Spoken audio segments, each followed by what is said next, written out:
Binaliwala ka lang ba niya? At palagi ba siyang nagtatampo sa iyo? At gusto mo bang mababaliw ang iyong partner sa kakahabol sa iyo at magmamahalan kayo habang buhay? At ikaw lang ang laman ng kanyang puso't damdamin? Gawin mo ang ritual na ito. Ang kailangan sa ritual na ito ay ang panulat lamang.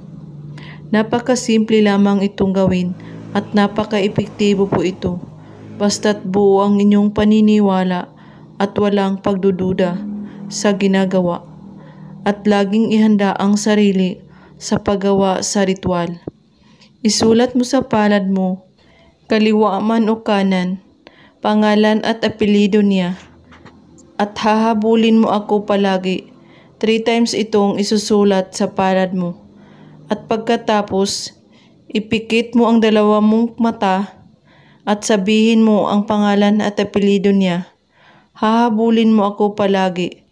3 times mo rin itong sasabihin. At halikan ang iyong palad. At pagkatapos, hayaan mo lang itong mabura. Gawin ito bago kayo matulog sa gabi, kahit anong oras at araw. At laging magdasal sa ating mahal na Panginoon. At kung may katanungan po kayo, ay magko-comment lang po sa ibaba. Maraming salamat sa panonood. May God bless us all.